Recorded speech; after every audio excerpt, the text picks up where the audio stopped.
My next guest, he is a mixed martial artist. He is the winner of season 8 of the Ultimate Fighter Lightweight Edition. He is Efrain Escudero. How you doing, Efrain? I'm doing pretty good. How about yourself, my friend? Doing great, man. Doing great. Enjoying the week. I know it's kind of like spring break in different areas right now, so just trying to stay safe, enjoying the week off and everything like that. How's your week going? Good, man. I'm actually, I ended up joining the corporate world, so now I'm inside the building, and Yeah. I sit behind the desk and I try to like keep up on paperwork. It's a little bit weird because I don't get to punch my coworkers like I usually am used to Yeah. because I am a mixed martial artist, so usually I punch my coworkers. So Yeah, so it's funny that you say that. So you're still active. You're still good. You're still in the MMA world, correct? yes, that is correct. I'm still an active MMA fighter. I'm still fighting. So as of right now, it's just pretty much taking my time to pretty much see what's out there. Back in the day, I would want to fight every single weekend, but hey, I'm getting a little older. Yeah. I'm training. I want to be smart about it. Every single fight from now on is going to be somewhere of me evolving. I don't want to fight Joe Schmo from the corner. It's not doing nothing for me. Now, So now, Efrain, what have you? What has life been like for you after, like, post your UFC career? What have you been up to lately? I know, like, the world's changing right now. We're still in the middle of a pandemic. Things. It's an adjustment period and stuff like that. What have you been up to? I've been dealing a lot with so I traveled a lot over Okay. to Russia. So for those that have been keeping up with me, I traveled to Russia, Poland. I fought all over. I had I used it for. I kind of told myself, you know what? Where's fighting taking me? I won the Ultimate Fighter. I coached the Ultimate Fighter. I fought in big major stages. So then I told myself, what do I wanted? Where do I want to go with this? So then I started telling myself, you know what? It is time for me to do something amazing. And what do I mean with that? I was like, I want to know the world. I want to go and I want to travel. I want to enjoy it. I want to see what the world's got to offer. Yeah. And now, has that been included with fighting, traveling with fighting, or just Yeah, traveling. No, traveling with fighting. okay, awesome. Traveling with fighting and getting known and recognized all over the internationally. Especially getting a call from Russia asking me to go do that. That to me is amazing. Yeah. So talk to me about your experience in Russia. How was that like? Russia was actually pretty cool. I actually had a when I was out in Russia, it was fun. You always hear you. We grew up watching Rocky and stuff like that, and it was amazing. It kind of blew our mind. And then just being out there, just pretty much, they have an amazing wrestling program. You always hear about these Russians going out there. We have that Rulon Garner versus a Russian that one year in wrestling. Yeah. So we always have that rivalry between each other. But once I got to the motherland of Russia, I noticed how bad they hated us, and Really? but other than that, it was fun. Oh, like now when you say us, do you mean like Americans just in general? Yeah, especially because I was fighting one of their kind, so I don't know Ah, if okay. it was because of that or what the deal was, but it was that's what happened. Oh my goodness. Now, so Efrain, so you won season 8 of the Ultimate Fighter. You were a lightweight in that edition, correct? That's correct. Now, can you talk to me? And it's been since 2008. We're in 2021 now. Can you talk to me about? Yeah, time flies. As a matter of fact, I'll even speak for this. I remember watching that show and watching you fight and get through that tournament. It was with Frank Mir and Noguera. What was that experience like for you? You were 10-0 going into that show. Obviously, again, 13. Correction. I was Okay. 12 and You were 12 and okay, well there you go. You're an undefeated fighter.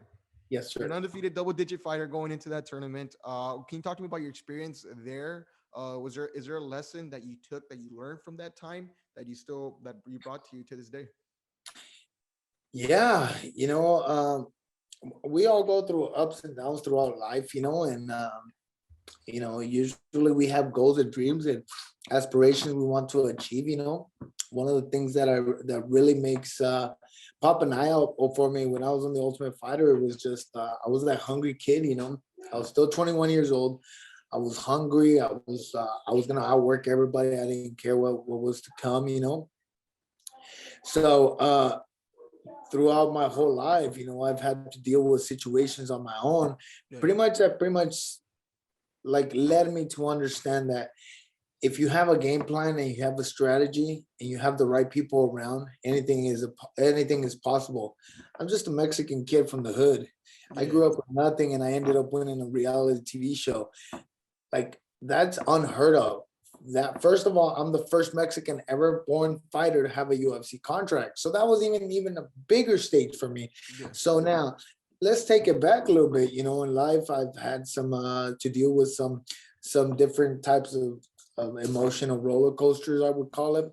But at the end of the day, I you know, the Ultimate Fighter taught me that no matter what it is, if you have a good head over your shoulder, you surround with hungry people with the same dream, guess what? It's about to happen, you know? It's bound to happen. Yeah, and I mean, 21 years old going into that show. You're 12. You were 12-0. So, at what age did you have your first fight at? A what? At what age did What you have your age? yeah? Well, your first mixed martial arts fight. What age did you have Oh, that? okay, my first mixed martial arts fight, man. I remember it was 2005. It was 2005. Me and my teammates from wrestling in high school, Yeah. we ended up getting a bunch of mats, and we would meet at my friend's backyard. And I remember, in New Year's resolution was, I didn't know how I was gonna do it. I didn't know, but I knew I was gonna fight. And remember telling my best friend, "Hey, I don't know how I'm gonna do it. I don't know how I'm gonna do it, but I'm gonna go out there and I'm gonna fight." So I left to Tucson, Arizona, and in 2005, 2006, I had my first fight. I was actually scheduled to fight George Root, who was also a contestant on The Yeah, on the Ultimate Ultimate Fighter. Fighter. I was also scheduled to fight him, but he wussed out, and he's a good friend of mine now. So, he, so the fight kind of broke off, and then eventually, you know, we never actually got to fight each other. Now he's doing great for himself, and I ended up winning the show. But other than that, man, in 2006 was my first fight. Man, so you were pretty active going into that show. Then you're 21. You're in that reality show. Let me ask you something, Efrain. Now you say George Roop was on the show and he's a good friend of yours. Now, not everyone was your friend during that show during your time there. You definitely obviously you were living with different people, and there was a specific guy. I remember Junie Browning. I think on there. It's been a while, but I remember watching that show and saying, "Man, that guy does not like Efrain." And look, like I'm Hispanic, man.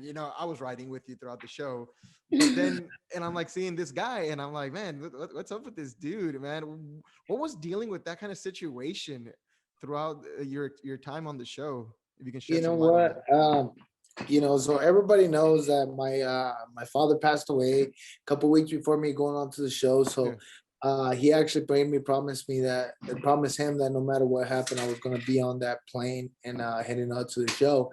So Okay. me taking that bow to him made me kind of like a little stronger. So I was gonna withstand whatever.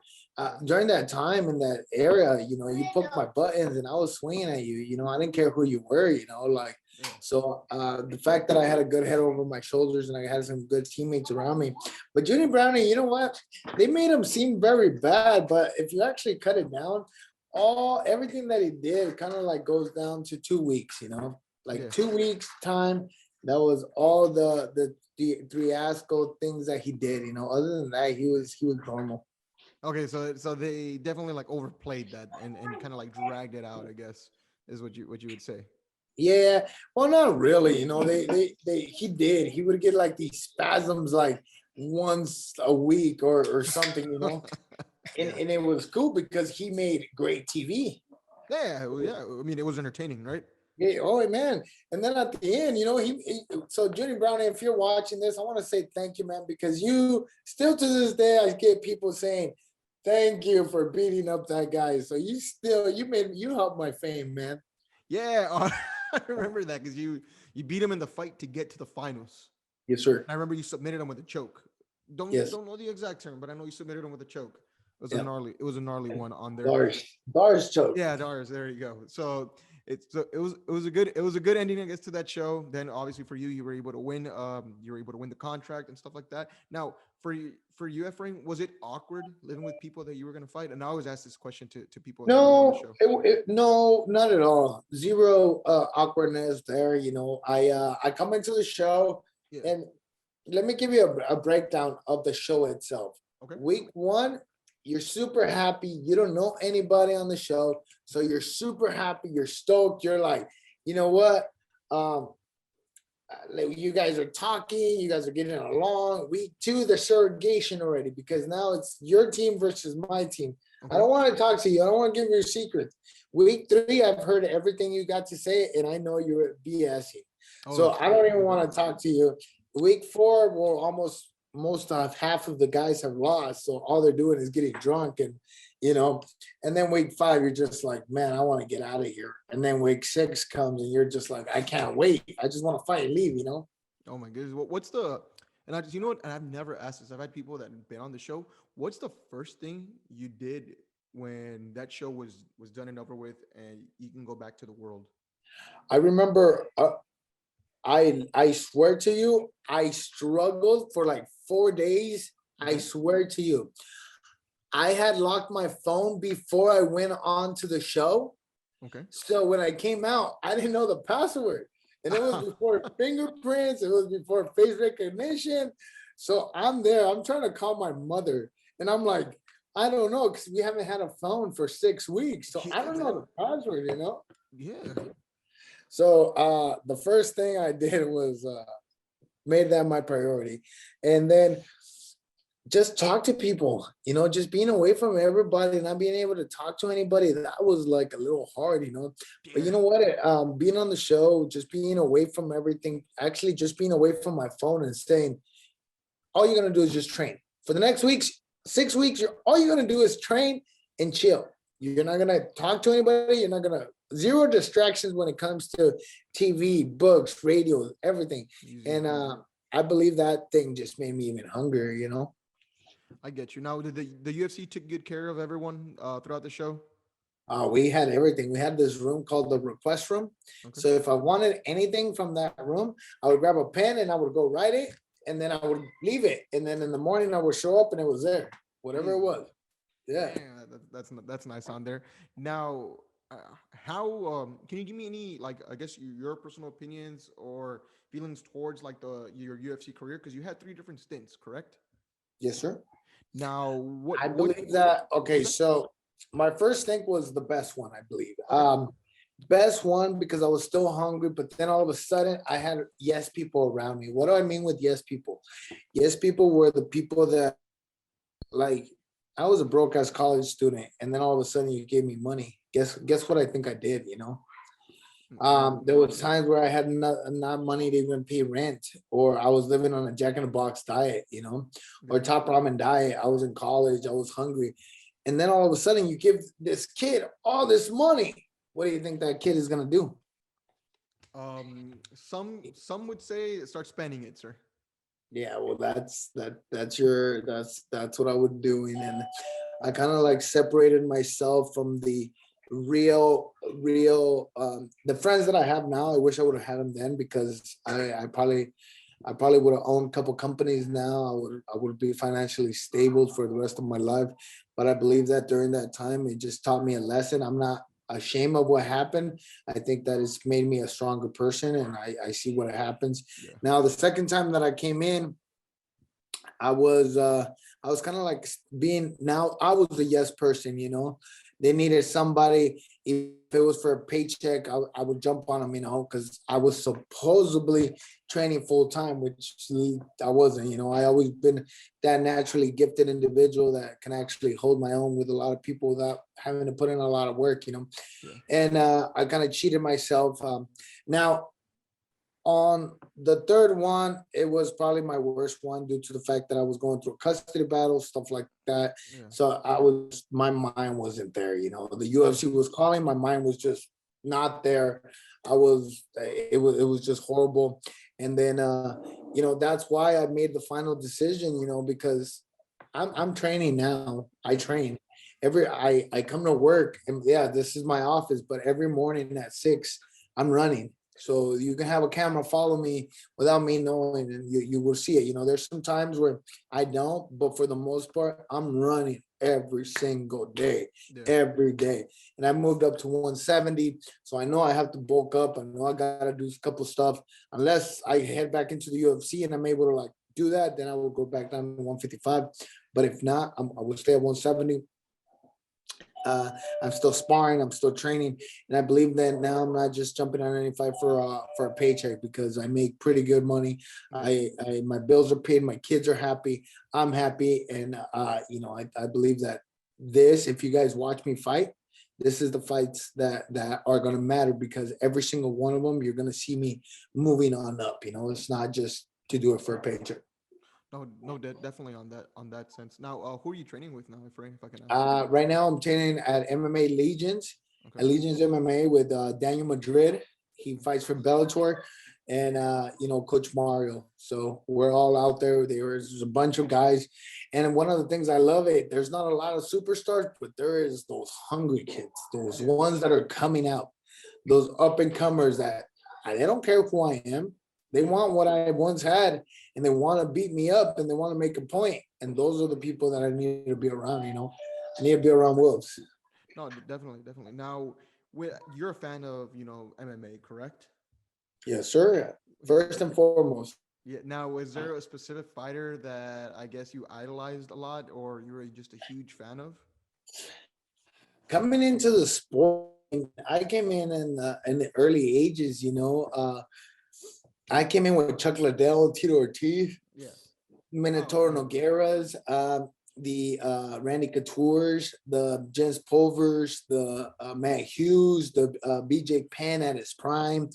Um, yeah. that was the time I came in. Even the Frank Shamrock, the but I believe that somebody, if I'm over to look at somebody right now and be like, man, he's good, I think I would have to say kind of like somebody like Khabib.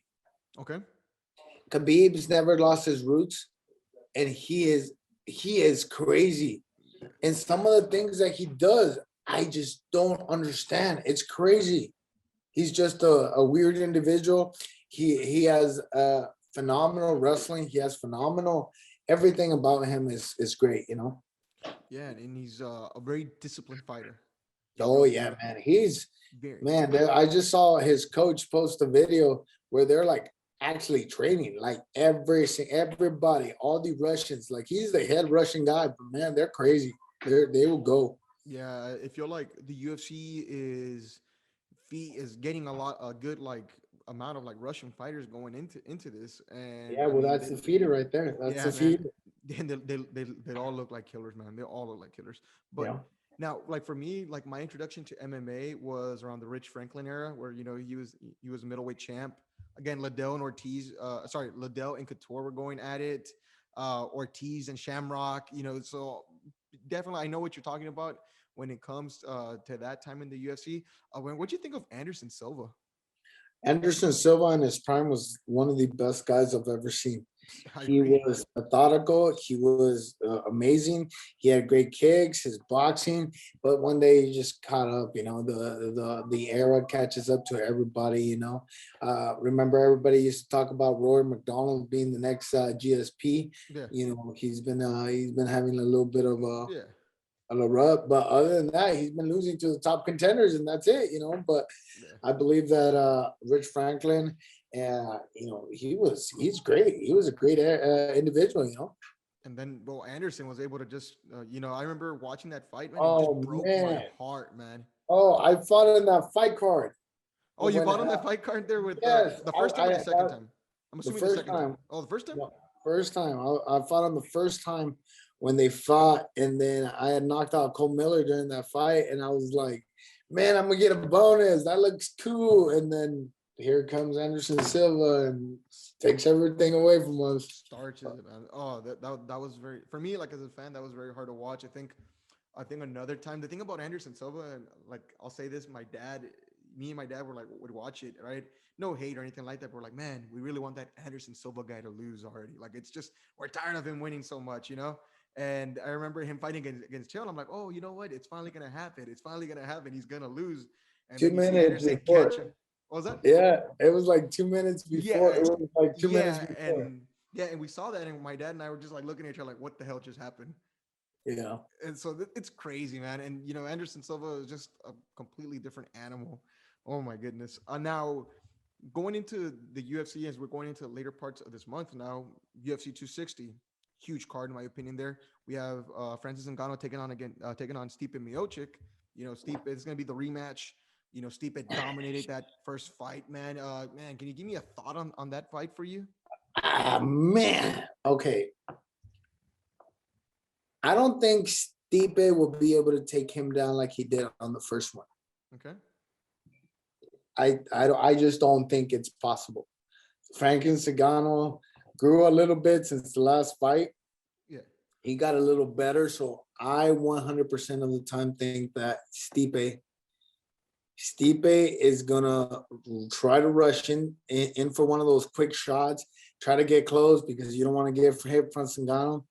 But Ngannou's just gonna, for the first round, is probably gonna make him tired, make him carry his weight, and then the haymakers are gonna be coming at the later round. And second, I don't think this goes to the judges. Okay. Now, you giving a pick on that one? I'm gonna take Ngannou. God, man.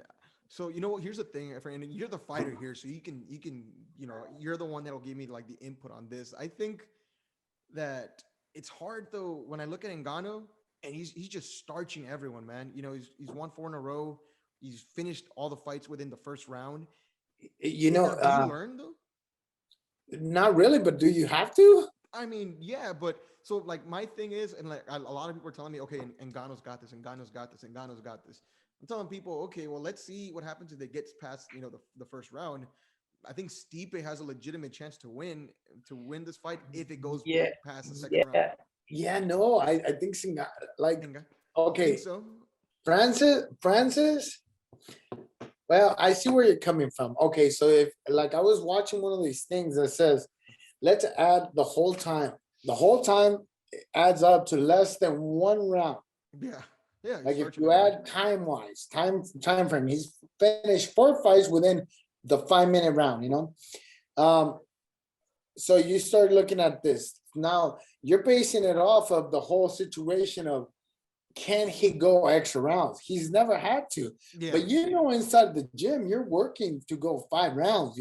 So the ability to be able to keep that pace for 3 rounds with that so much power, I don't think that I'm gonna base it at the opposite. I don't think that Miocic can actually withstand that power for 3 rounds instead of the other way around where Francis can hold his lungs higher at a higher pace. No, I get you. Now, is it different though? So as you're training in mixed martial arts, if you're training through training camp, as in I'm going through rounds, is there a difference between like running and doing all the kind of cardios and training that you're doing there to the actual fight though, Efrain? Yeah, you got somebody like Benson Henderson that used to do like 8 rounds, like when we were sparring, and you're getting fresh guy every round, and it's just like they're pushing your lungs to the point of tiredness. So this is how it is. So this is a wall right here. Okay, I'm gonna do it sideways so you guys can visualize. Okay, this is your wall. This is your cardio wall. Okay, these are your lungs. Okay, so once it gets here, you start going like. You start hyperventilating. You're trying to get air into your lungs, but it's very hard. Then you push them a little bit, and as soon as you push them, you start wanting to puke, right? Yeah. Because you're so exhausted. Yeah. Well, when you go like here and you relax, your lungs kind of come back a little bit, but they still stay a little bigger. So the more rounds and the more you push it, the higher this thing is coming, Okay. So that's the way it is. Benson Henderson used to go round after round. And then if he wasn't satisfied and he felt that he didn't get as tired, he would say, let's go one more. Jesus. Now, so that's going to be a very interesting one then. Yeah, I mean, it's going to be crazy. What do you think? So let me ask you, now you're asking the questions. I'm going to turn this around. Let me ask you one. What do you think about Usman versus What's his Masvidal. name? Masvidal too. Look, Masvidal in the full camp. this is not going to be a very popular one. I think Usman, it's the same thing, man. I think Usman's going to find a way to dominate. I think the chances of Gamebred winning that fight, man, it hurts me, man. It hurts me so much, man. I'm a Hispanic guy. I root for him. Um, I think the chances are higher for him to be able to finish this fight. I would take Usman in this fight, though, to be honest with you. Okay, but okay, so let's take into consideration the emotions behind Usman. Okay. So he's fighting a little more emotional. I think there's a sense, and look, I'm nowhere near going in, like never ever fought or anything like that. So I don't know what this is like, right? But I think I'm starting to feel Usman's getting a little bit like not cocky. I don't want to say cocky, but a little bit like he knows he's freaking good. He knows he's freaking good. Yeah, And but that makes me see, a little nervous. knowing that you're good Yeah. and demanding respect from people that don't think you're good is different. Okay. Like Khabib wasn't a big draw for the longest time. You know, Khabib was just like the wrestler, the one that would come in and he would dominate people, and then all of a sudden, people just started liking him and respecting him because his religion, the way he carries himself, the way he put his father first, no matter what. Yeah. And then all of a sudden, everything else fell into place. You know, for example, Henry Cejudo. Yeah. He's like the cringe of cringes. Like, I think he's a good friend of mine, but I think we heard more. Like when I he love did Henry. when he did the retirement, when he was all like, "All right, you guys don't have to hear my ass again Yeah. ever again." I've heard him more than he was when he's actually fighting. Yeah. So, Oh, yeah. You hear him now, like coming out on social media. I love Henry Cejudo. I think he's a freaking killer, man. yeah. It's funny. I enjoy it. The difference is, I know him on a personal basis, so I know Henry's a very nice guy. Yeah. I can call him and be like, we're good. But on the same tone, when it comes to like fighting, a lot of people be like, man, whatever. Yeah. Yeah, Oh, and that's the difference between Usman and somebody like Gamebred, because Gamebred comes to fight and his backstory, and now you have Usman like saying, like, you guys got to put respect on my name. It's kind of like, nah, okay, you gotta earn that. yeah, 100%. I think Usman's been on a crazy tear. he has. I I'm mean, not gonna take he's anything been, away from him. definitely. But I think the game plan for him is gonna be the same thing. You think he's gonna try to pressure him and try to get in Well, there? he's really good. Like his jab against Burns Yeah, it was really surprised. It's really like surprised me. Like it looked like a boxer's like jab. It was yeah, like it was there. It was landing, and it was finding his target every single time. It was great. definitely. Now, so you take Game Bread in that fight. That's how I'm feeling it for in here. Yeah, I'm yeah. feeling you taking I'm Game Bread. gonna take I'm gonna take Gamebred just because Gamebred once he lets go on his boxing, like if you look at Yeah, Nate Diaz versus him, obviously Usman. I think that in if you put them side by side and you start seeing who's a better boxer, I'm gonna say Gamebred, yeah, I agree. but Usman's gonna go in there, try to hold him against the cage. But then you also got to think Gamebred's gonna move him to the side. He's gonna push him. He's gonna get off. Now, can he keep that pace? To me is Usman's coming with everything to lose. That emotion. Yeah. Gamebred's like, well, I got nothing to lose, man. I'm gonna go in there. I'm gonna knock you out. Yeah, I mean, at this point, he's got nothing to lose. And I feel like he's got the power to knock him out. Yeah. Anything can happen. Anything can happen in the world of mixed martial arts. I was gonna ask your opinion on this one, or your thoughts here. So we have Alexander Volkanovski taking on Brian Ortega. I'm really excited for this fight right here. Do you have any opinions on this one? You know what, Volkanovski? Um, he's oh man, he's surprising, man. Like he comes out, does what he wants to do, and he's been on a tear too, man. But look what Brian Ortega has been doing. His last fight was like, oh my god, Different dude. fighter. He looked like a different Yeah, fighter like he lost the first one, like he lost, to Holloway. Yeah. yeah, and then he's looked great, like I remember against Max Holloway, like I remember watching a picture of his face, and I was like, oh my god, dude, you were in a fight. Yeah, and it was it was a hard one, because I'm huge TCD fan, and obviously, I mean that's the game, right? That's a fight game. So, and it sucks. I can only imagine like the kind of pain. I think it hurt him inside more than than it did outside. You know what I mean? I think having your first loss, I'm sure could be rough. I mean, obviously, I don't know that feeling, but I'm assuming that having your first loss, I mean, it can go one of two ways. It could either motivate you or it could destroy you. Correct? Yeah, well, I took my first loss. I broke my arm. I didn't tap. I was like, hell no, Oh, it broke your So arm. yeah, they had me in an armbar, and I'm punching them, and I'm thinking like, I remember we were in like Virginia or something like that. I fought Evan Dunham, and Yeah, I'm I remember punching that. him, and I'm thinking in my back of my head, I'm actually thinking, I'm like, what am I doing here? I'm better than this guy. And then my arm I just heard it snap.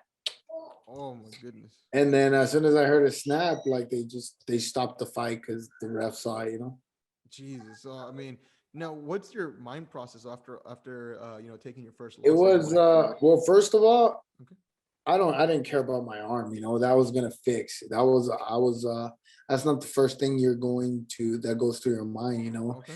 Especially because I had went through like you said it earlier, you go through a stage where you're undefeated, you build a double digit, like I'm in the teens of Yeah. undefeated. So I fought 7 times in 3 months. So I'm always been like beating everybody up. Then you go onto a reality show, you win the show, you come out, you start knocking people out in the UFC, and then you take your first loss. Well, I know my arm's gonna fix, and I know that the UFC has really good insurance, so that's not on back. It's more the inside, the pride, the I let everybody down, kind of like, Yeah. and it does. And a lot of the times, and let me share this with everybody. A lot of times, people that are just fans and people that are just watching, sometimes we become like those Buffalo Wild Wings fighters, and I could have done this and I could have done that, and Yeah. then they voice their opinion via social media and stuff like that.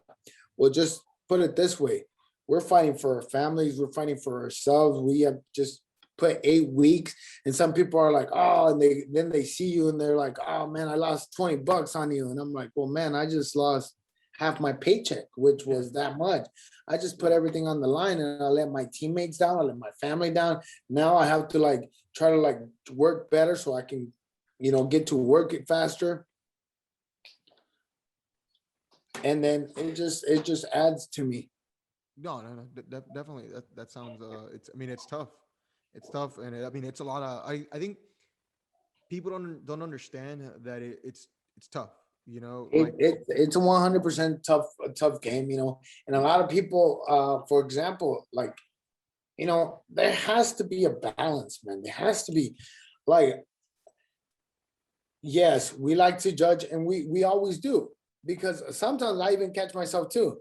Oh, why didn't you get the single here? Well, I don't put myself in situations like that. What if I'm not there? What if I'm tired? What if my ankles hurt?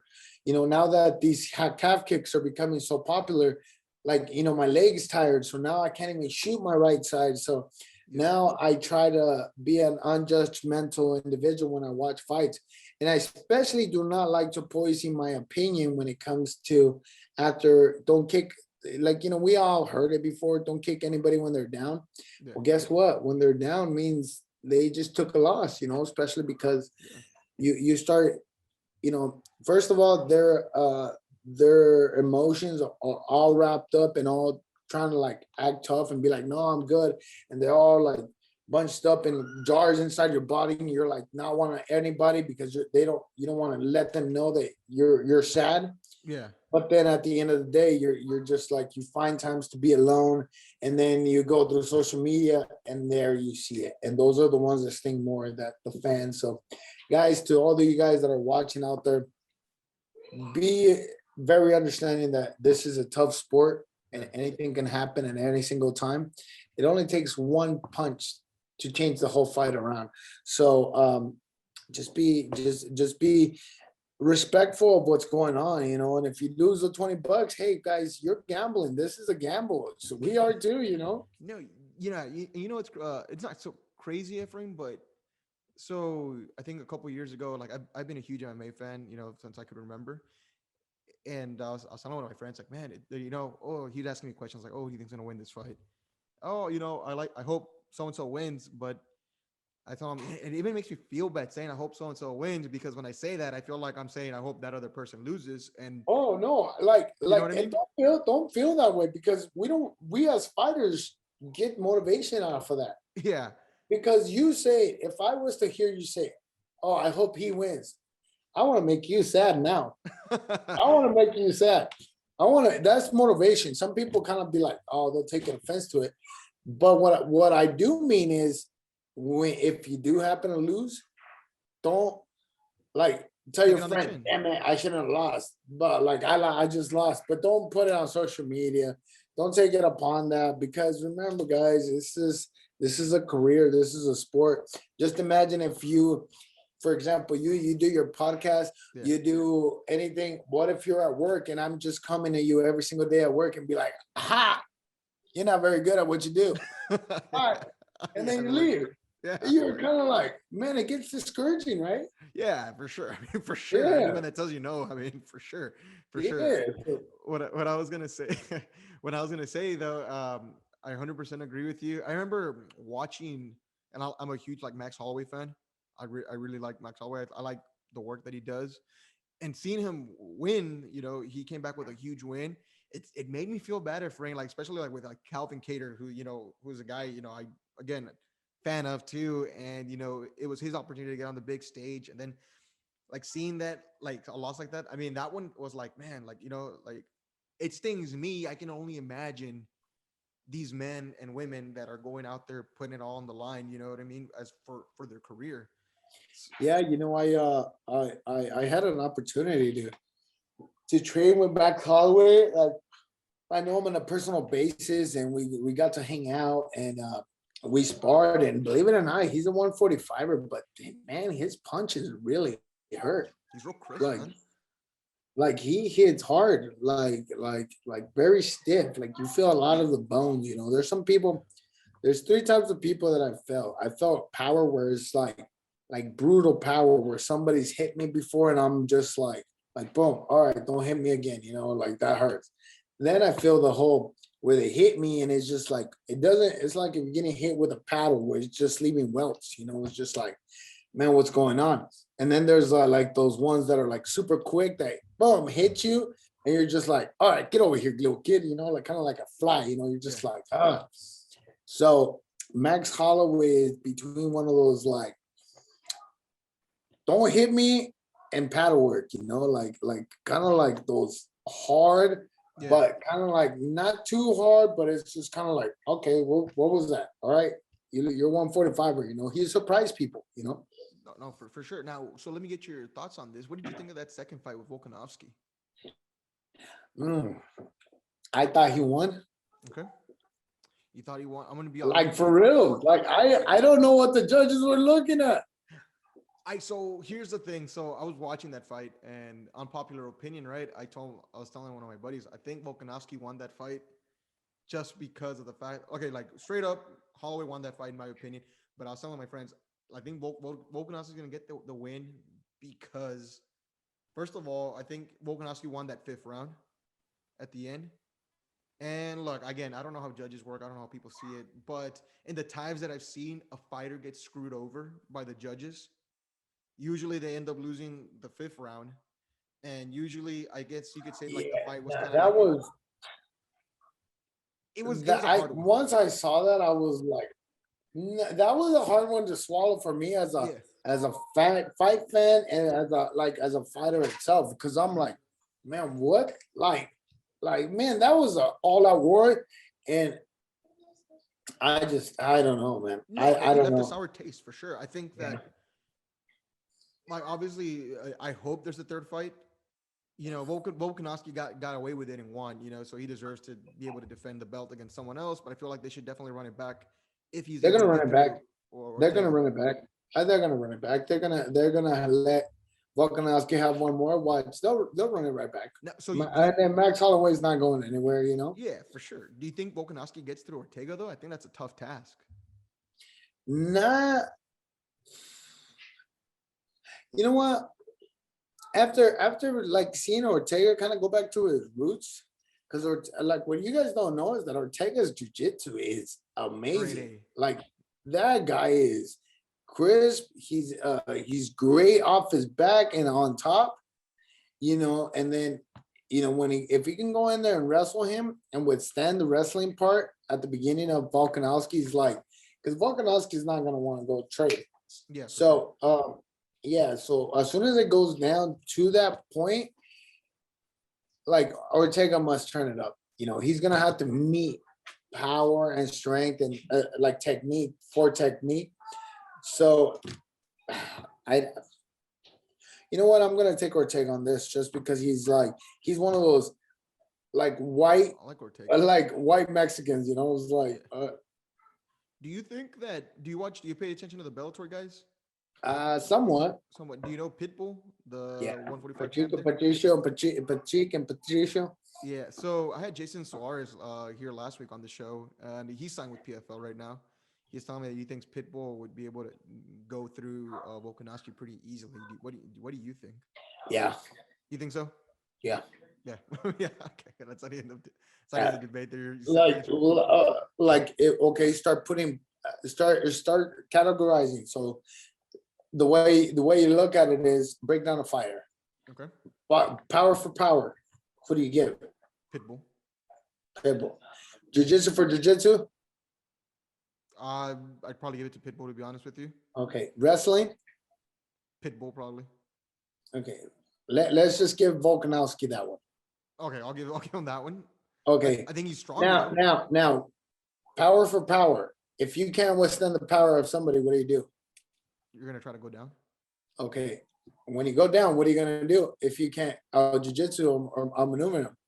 You're gonna try to hold him. Yeah. You think Patricio is gonna let you just hold him? I don't think so. Yeah. When have you seen Patricio or Patricio get tired at all? Never. I think he's got a good tank. I think Volkanovski's got a good tank though, man. To be honest, Look what man, these guys are crazy, dude. These boys are, some of them been coming out here to train here at in Phoenix. So, they've been training out with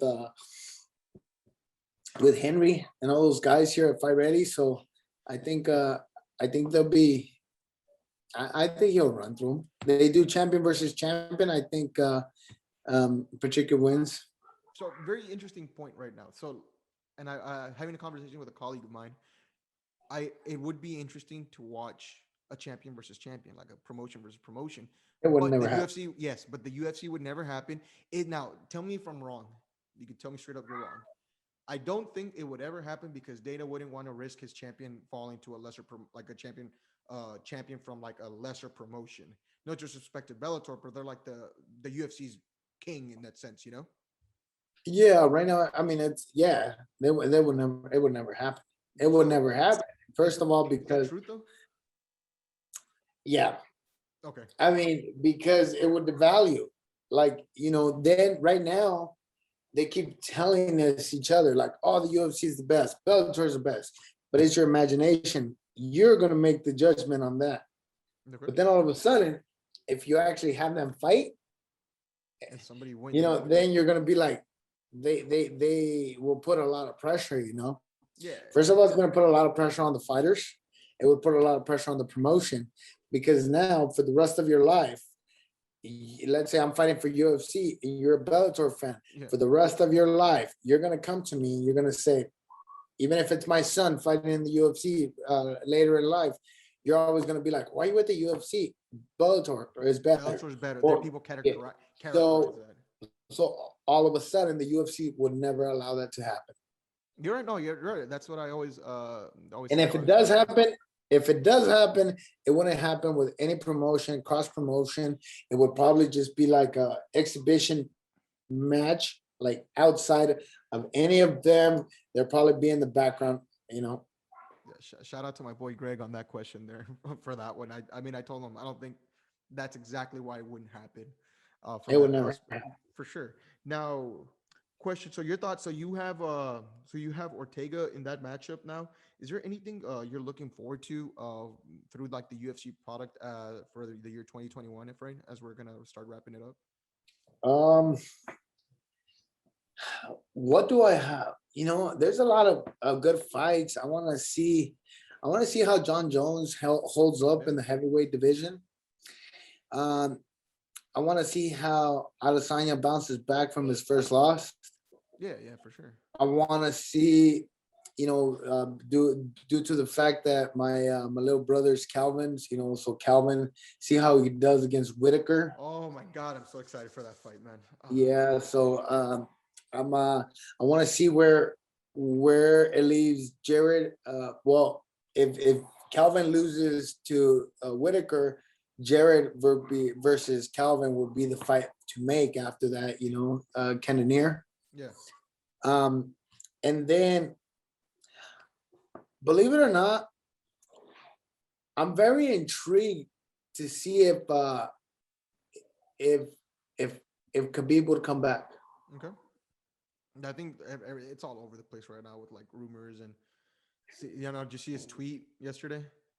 Well, no, I didn't. What is? So he apparently like he met with like Lorenzo Fertitta and he said, it's always great to see you, Lorenzo. And then he said, Dana White, send me the location. Yeah, but see, Lorenzo's no longer with the UFC. Yeah, yeah. So I'm like, well, people started So going crazy when they saw that tweet. yeah, well, send location. He's just storming up. Yeah, he's trying to give you a little teaser. Yeah, I think, you know, I still got to give it up to him. And I know a lot of people. He's one of the biggest superstars in MMA to ever come out of the UFC. Conor McGregor. He came. Probably has over $100 million in his bank account, Yeah. and is is set. Now he's fighting just to fight, and I love it. I love it. I love what he did. I love what he did for the sport. Will he be a champion? That would be a very tough one For because Connor. for Connor. I don't think so either. No, it's I because don't think so. every top 10 fighter right now, every 10 top fighter now is can beat anybody and every single time, any single time. Yeah. No, definitely. Like, so I like to listen to Brendan Schaub a lot. I feel like he's Yeah. a smart guy, huge fan Mhm. of the work he does, and he brought up this interesting point while watching the Connor fight. Man, like, why are you doing this? He's doing it for the love of it. He's not Yep. willing, and he went on to say, like, he's not willing to die in that cage or, leave it all on the line like that in the cage. Like guys like, Charles Oliveira and, guys like Dustin Poirier who are training this and living this and breathing this and that, don't have like those kind of like means, you know what I mean? And it was hard. And my opinion was, I picked Dustin to win that fight because of the fact that I feel like Connor's inactivity was going to catch up to him, and then you're expecting him to fight against this dog in Poirier. You know what I mean? No, I sorry to cut you off there, No, but no, I no, think no that problem. okay, so let me break down that fight. Okay, tell me, Conor tell me. McGregor, what makes Conor McGregor so tough? Okay, Conor McGregor is very tough because he hits you from different angles. Yes, He's moving around, throws these weird kicks. yes. But what was Conor's last fight before Dustin Poirier? It was against Donald Cerrone He in mixed came martial in, arts, knocked and him it lasted out. under a minute. He knocked him out real quick with the head kick. Very Yeah, powerful. Now, when you come in here and you feed it into somebody's like bread and butter. If I come in here and I'm like, oh, I'm gonna stand and I'm gonna show you because I fought Floyd Mayweather and I think I can stand with you. yeah. Dustin Poirier is a different animal. He is a Man. different I think animal. he's one of the best boxers in MMA. No, definitely in that. So, I mean, what fair to say it wasn't surprising to you either, correct? Oh no. I knew it was gonna happen. And as soon as Connor didn't start throwing kicks or anything like that, I knew it was over. Now, were you surprised with, and I hate to like to bounce around here, but like Izzy going up to a different division, were you surprised at No, the way that Jan was able to win? no, I knew it was gonna happen. I knew if he got taken down, that's exactly what's gonna happen. Nice. No. So what do you think? Like, if you were like a teammate of Izzy's, would you tell him, you know what, man? I think we should stick around to just this middleweight thing right now, and that's it for right now. I think it was premature. Yes. Okay. Now, are you enticed to be able to see like Izzy versus John Jones at all? Because people have, Not obviously anymore. going crazy. Yeah, me neither. It just didn't do it for me on No, on that not on that anymore. sense. Yeah, because I think John Jones is just at a different level and a different animal, you know? Now, what do you think will happen with like the Ultimate Fighter? So there was rumors with the Ultimate Fighter, and so this was an I, interesting one for me. Masvidal and Usman apparently were rumored to do the mhm. show. Obviously, with the current state of the pandemic and stuff like that changing, obviously the UFC shifted its priorities. Do you think what kind of pairing would you like to see coach that? Like, what entices you? Okay, so first of all, well, drama sells. No matter what Yeah, happens, for drama sure. sells. Like, when I grew up, my mom would watch soap operas, or then she would look Telenovelas and at all that down the stuff. window and she would see what's going on at the neighbor's house. Drama just sells. Yeah, So I right. think getting two coaches that really hit each other. I think Conor McGregor versus, even if they fight each other, Conor McGregor versus Khabib, Yeah, do an Ireland versus Russia, yeah, make it in a neutral grounds, because both of them are they're gonna come at it. yeah, for sure. Um uh Now going towards Masvidal and Usman, I believe that it would sell. It would be That would have an event. sold, man. Yeah, but I think it's not off the table, because I mean, obviously the pandemic, but if Masvidal comes and wins, there's going to be a trilogy. And what else? What else would continue to fuel the fire? 1-1, and now here it comes. Here comes the The Ultimate Ultimate Fighter, Fighter with yeah, and then I'm gonna reach out to you, and I'm gonna be like, I want to go to your podcast and watch. I told you guys. always welcome back, brother. But that's you just sold me on there. That's the vision there. That's the vision. Yeah, I love that. remember Now, that, man. You have to think about it, man. yeah, I mean, I think the UFC would win more if Masvidal were to win this fight. Now that you're Well, saying this, yeah, man. You know what? When I first came into the sport, number two would fight number one. yeah, Right now, it is all different, man. Everybody's different. Okay. no, So definitely. right now I, it's like, who sells more? no, for sure. I mean, dollar, dollars, move the needle. Hey, when it makes sense, it's 100%. I understand it. Now, so you made a reference right now to Kelvin. And Kelvin's huge. I've been a huge fan of him since his days on the Ultimate Fighter. Him against Whitaker, man, that's gonna be a sick fight. Yeah, I think it's gonna be great. I think Whitaker looked amazing in his last fight, though, Yeah, against Till. Cannonier. Oh, it was Cannonier, but he looked solid against Till. Till was his comeback fight. Oh, yeah, yeah, yeah, yeah. He was great, man. He was really good. Definitely, he's looked solid. He doesn't want to challenge for the title though. Oh man, boy, yeah. Why? Why get knocked down if you can continue to rack up that paycheck, get another solid win, build that confidence, cause still kind of linger around right here, be able to you're still going good. You're not fighting the champ, but you're getting ready. Yeah, Canelo versus Mayweather. Right now, Mayweather would never step in the stone with somebody like Canelo. But during that time, that's he why was young. Floyd Mayweather went and called him out and was like, let's make it happen, because he knew that what Canelo is right now, nobody stands with him. Yeah, no, for sure, for sure. That's insane there. And then, so the one that I'm real excited about. I'm excited about Marvin Vittori Yeah. versus Marvin Vittori versus Darren Till. That's going to be a very interesting one too. I think it's Marvin's time, man. I think so. He's looking solid. I don't know if you can give me any feedback on that one.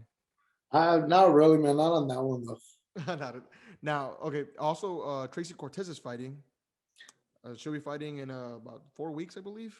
5 weeks. I just Okay. ran into her a couple days ago. So Yeah. Is there any insight you can say? She seems like a very hungry individual, man. I known Uh, her since I known her. I was good friends with her brother.